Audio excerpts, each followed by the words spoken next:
Hello friend, कैसे हो सभी। आप देख रहे हो फ्रेंड यूनिक क्लास। जहाँ पर आपको मैथ के सवाल को सबसे अलग तरीके से समझाया जाता है। अगर आप भी मैथ में स्मार्ट बनना चाहते हैं तो दोस्तों सबसे जरूरी है आपको क्वेश्चन को समझना। ठीक है, तो सबसे जरूरी क्या है दोस्तों, आपको क्वेश्चन को अच्छे से समझना चाहिए। क्योंकि गलती क्या करते हैं हम लोग, क्वेश्चन को नहीं समझते हैं, इसीलिए हमारे आंसर नहीं आ पाते हैं। क्योंकि हमको समझ नहीं आता है क्वेश्चन में हमको अब किस तरीके से सॉल्व करना है। तो देखो 8 क्लास का 11 बी का थर्ड क्वेश्चन है। अच्छा क्वेश्चन है, कंपाउंड वाला क्वेश्चन है। क्वेश्चन में कह रही है किसी क्षेत्र की जनसंख्या में 62/3% वृद्धि प्रति वर्ष हो रही है। तो सबसे पहले दोस्तों ये जो आपको परसेंटेज दी है इसको ही हम दोस्तों सही तरीके से समझेंगे कि 62/3 ये आपकी कितनी होगी। आपको करना क्या, सिंपल सा 3 का मल्टी करो 6 में और 2 प्लस कर दो। 3 6 जा आपके 18 और आपके 2 कितने हो गए 20/3। ये आपके निकल के आई है ये परसेंटेज दर। ठीक है, ये कह रहे हैं 3 वर्ष के बाद वहां की जनसंख्या कितनी होगी। तो 3 वर्ष का मतलब एन आपका कितना हो गया दोस्तों, 3 वर्ष कितनी होगी। ठीक है, यदि वहां की वर्तमान जनसंख्या 33,750 से, आपने कंपाउंड इंटरेस्ट के सवालों में पढ़ा होगा कि जैसे मान लो हमारे 33,700 रुपए है और 3 वर्ष के बाद 20/3% की दर से कितना अमाउंट होगा। ठीक है, तो दोस्तों सेम यहाँ पर भी वैसा ही है। यहाँ पर क्या आपको पॉपुलेशन दे दी है, यहाँ पर भी कंपाउंड की तरह ही इसको हम सॉल्व करेंगे। क्योंकि यहाँ पर जो है ना वृद्धि हो रही है वो परसेंट के हिसाब से हो रही है।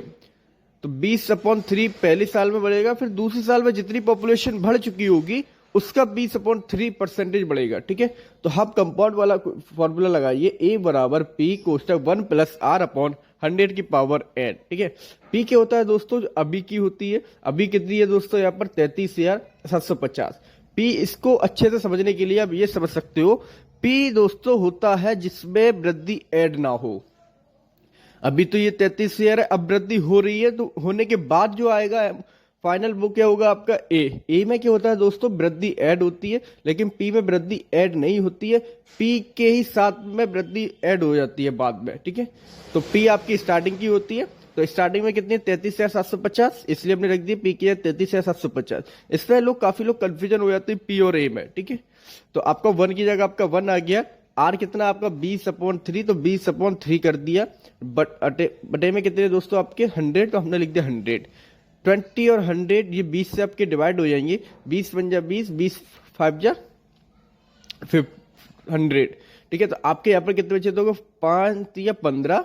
ठीक है, तो आपके आगे 1 प्लस 1/15 की पावर 3। अब यहाँ पर देखो आपके 33,750, तो आपकी ये आ गया 33,750। अब इसको हम दोस्तों कैसे सोल्व करेंगे, इसका एक तो तरीका ये है कि इसमें एलसीएम लो, ये दोनों के हर समान करो। और शॉर्टकट तरीका दोस्तों क्या है, 15 एकम 15 और एक प्लस हो रहा है तो प्लस कर दो। 15 एकम 15 और एक 16/15। ठीक है, इसकी पावर कितनी है 3, तो आपने भी यहाँ पे कर दी पावर 3। मैथ में ना हम कोई चीज अपने पास से ऐड करते हैं और ना ही कोई चीज अपने पास से हटा सकते हैं। ठीक है, तो 33,750, 33,750 आपने पावर वाला अगर चैप्टर अच्छे से पढ़ा होगा आपको पता होगा जिस संख्या पे जितनी पावर होती है उस संख्या को हम दोस्तों उतनी बार लिखते हैं मल्टी में करके। तो यहाँ पर 3 पावर है इसलिए हमने इसको 3 बार लिख दिया। अब यहाँ पर दोस्तों ये 33,750 जो है आपके, उसको हम 15 का क्यू होता है 3375।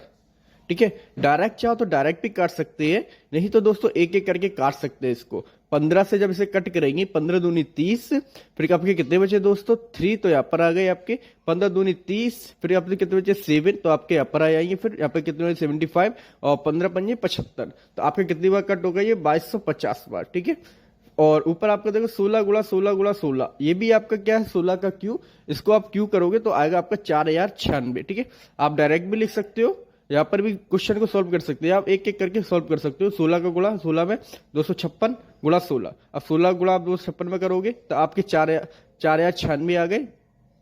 और 15 से फिर ये कट हो जाएगा आपको कितनी बार 15 बार, क्योंकि दोस्तों 225 क्या होता है 15 का स्क्वायर। तो आपका ये 15 बार फिर कट हो गया, फिर से 15 से ये कट हो गया कितनी बार 10 बार, 150 है ना। तो आपका आंसर कितना आ गया आपका 10। और 4096 में किसका गुणा होगा दोस्तों 10 का, तो आपके कितने आ जाएंगे दोस्तों 40,960। ये कब होगी 2 वर्ष के बाद। ठीक है, तो दोस्तों आपको सिर्फ समझना क्या है, ये यहाँ पर ए क्या होगा और पी कौन सा होगा। ए होता है जिसमें वृद्धि ऐड हो जाती है। अब देखो 40,960 में क्या है, जनसंख्या की वृद्धि ऐड है इसमें, ठीक है। और ये क्या थी आपकी स्टार्टिंग, तो पी हमेशा स्टार्टिंग वाले होता है जिसमें जनसंख्या की वृद्धि ऐड नहीं होती है, और ए होता है जो जिसमें वृद्धि ऐड हो जाती है। अगर दोस्तों आपका भी कोई मैथ का प्रॉब्लम है तो आप पूछ सकते हो।